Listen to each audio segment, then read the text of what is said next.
بسم الله الرحمن الرحيم نحمده ونصلي على رسوله الكريم أما بعد أعوذ بالله من الشيطان الرجيم بسم الله الرحمن الرحيم إنا نحن نزلنا الذكر وإنا له لحافظون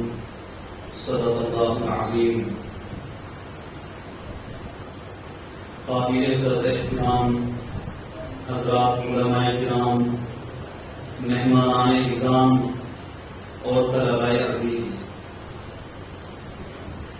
آج کا یہ پروگرام قرآن کریم کی نسبت پر منعقد ہوا ہے۔ قرآن اللہ کا کلام ہے، سب سے اونچی کتاب، سب سے زیادہ بابرکت اور مقدس کتاب ہے، اس لیے کہ اللہ کا کلام ہے۔ تو آج کے اس پروگرام کی نسبت اللہ کے کلام قرآن کریم کی طرف ہے، تو اس لیے یہ مجلس بھی ویسی ہی بابرکت ہے، مقدس ہے اور بہت اونچی مجلس ہے۔ دنیا کے اندر بہت سے پروگرام، بہت سی محفلیں منعقد ہوتی ہیں، تو کسی کا مقصد کچھ ہوتا ہے، کسی کا کچھ ہوتا ہے، مگر اس مجلس کی نسبت اللہ کے کلام کی طرف ہونے کی وجہ سے یہ تمام مجلسوں میں سب سے ممتاز مجلس ہے۔ تو اللہ تبارک و تعالیٰ کا شکر ادا کرنا چاہیے کہ اللہ نے ہمیں قرآن کریم کے ساتھ وابستہ فرمایا، قرآن کریم کے ساتھ جوڑا ہے، اور ہم سب کی نسبت بھی اللہ کے کلام کی طرف ہے۔ اسی نسبت پر ہم لوگ یہاں جمع ہیں، اس مدرسے کے اندر آئے ہیں، اور جو طلباء عزیز ہیں وہ بھی اپنے گھروں کو چھوڑ کر اللہ کے کلام کو حاصل کرنے کے لیے اور اللہ کے کلام کو یاد کرنے کے لیے یہاں مدرسے کے اندر داخل ہوئے ہیں۔ تو گویا ہم سب کی نسبت اللہ کے کلام کی طرف ہے، اور حدیث شریف میں نبی کریم صلی اللہ علیہ وسلم کا ارشاد آیا ہے، خیرکم من تعلم القرآن وعلمہ، کہ تم میں سب سے بہترین انسان وہ ہے جو قرآن کریم سیکھے اور سکھائے۔ تو گویا یہاں ہم جو مدرسے میں حاضر ہوئے ہیں تو ہم یا تو سیکھنے والے ہیں یا سکھانے والے ہیں۔ تو بہرحال دونوں ہی کے بارے میں نبی کریم صلی اللہ علیہ وسلم نے خیر اور افضل ہونے کی بشارت دی ہے، کہ گویا قرآن کریم کے ساتھ جو آدمی جڑ گیا، جو اس کے ساتھ وابستہ ہو گیا، وہ تمام انسانوں میں سب سے بہترین اور سب سے افضل ہو گیا۔ دوستو، یہ اللہ کی کتاب ہے، اس کے ساتھ تعلق جوڑنے سے انسان تمام انسانوں میں ممتاز ہو جاتا ہے، اور یہ تو انسان ہے جو کہ اشرف المخلوقات ہے۔ قرآن اللہ کی وہ کتاب ہے کہ اگر غیر جاندار چیز، جمادات کے قبیل سے کوئی دوسری چیز بھی قرآن کریم کے ساتھ منسلک ہو جائے تو وہ چیز بھی افضل ہو جاتی ہے اور اس کا بھی مرتبہ بڑھ جاتا ہے۔ چنانچہ آپ دیکھتے ہیں کہ ایک کپڑا ایک ہی میل کے اندر بنتا ہے، ایک کارخانے میں بنتا ہے، اس کپڑے سے بہت سے لوگ اپنا لباس تیار کرتے ہیں، اور وہ لباس پہنا جاتا ہے، پہنتے پہنتے جب پرانا پھٹ جاتا ہے تو اس کو پھینک دیا جاتا ہے، اور اسی میل سے، اسی کارخانے سے تیار ہونے والے اسی کپڑے میں سے، اسی تھان میں سے قرآن کریم کا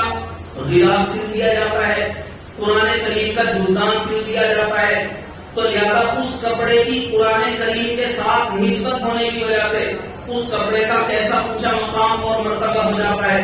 کہ اب اس کپڑے کو کوئی ادھر ادھر نہیں ڈالتا، کوئی ادھر ادھر نہیں پھینکتا، بلکہ اس کا بھی احترام کرتا ہے،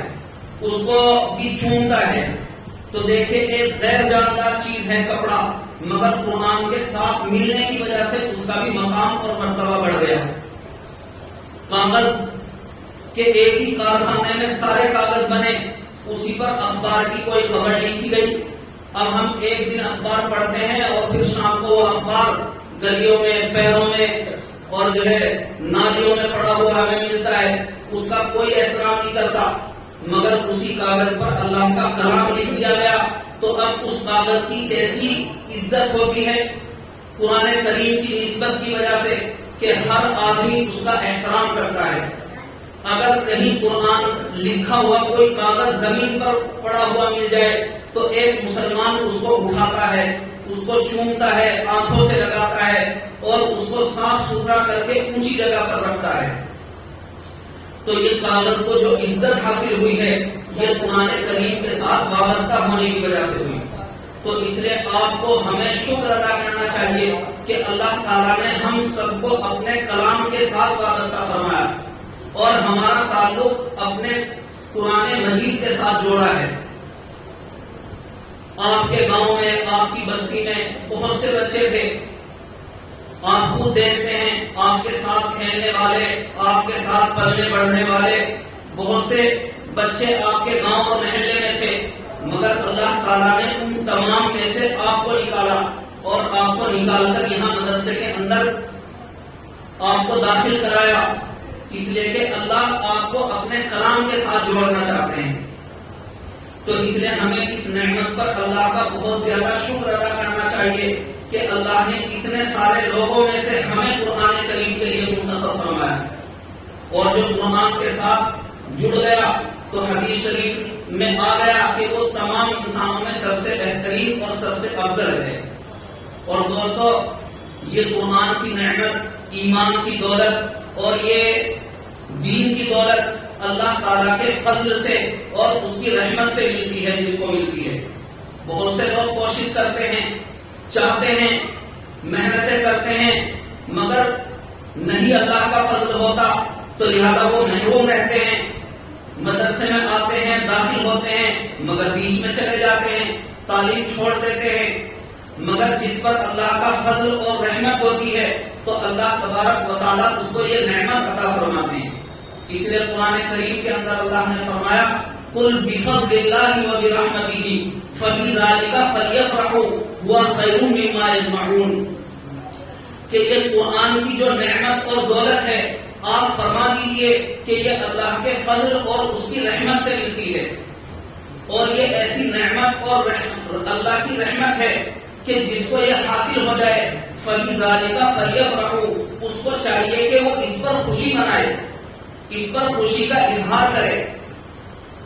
یہاں اللہ تعالیٰ نے جو لفظ استعمال کیا فبذلک فلیفرحوا, علماء جانتے ہیں کہ فرح کے معنی آتے ہیں ایسی خوشی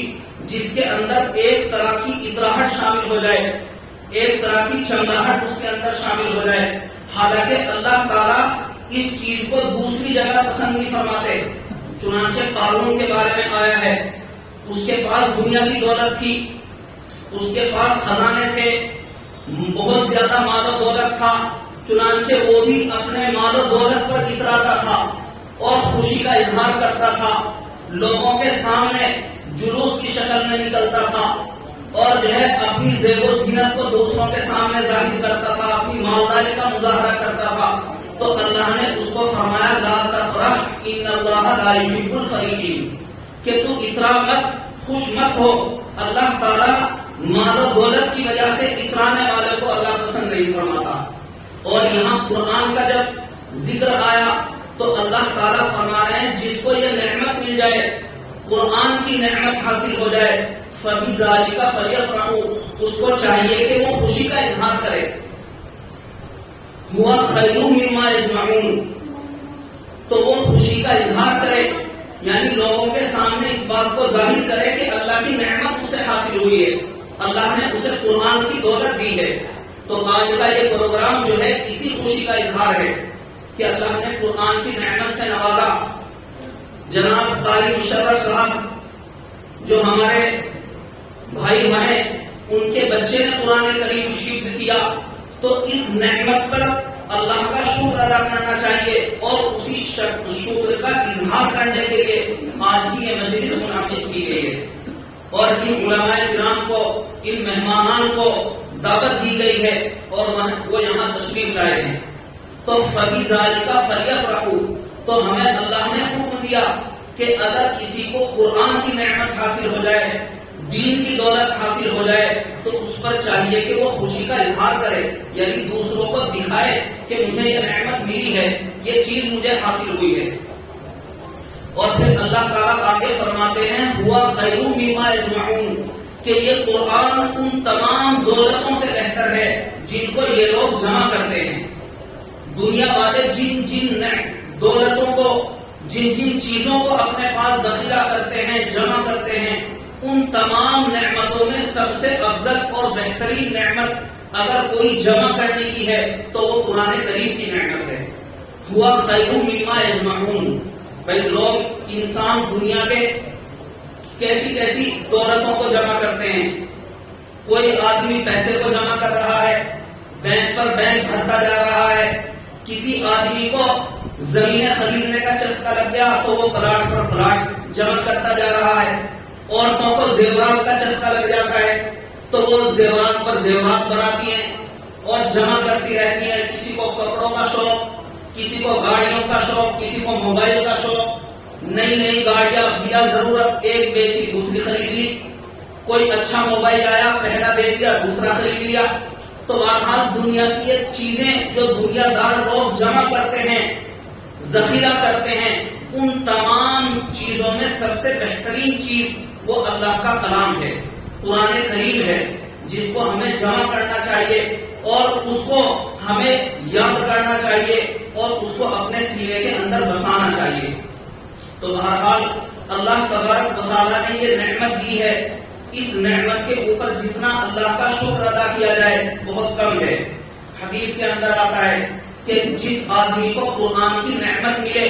اور پھر وہ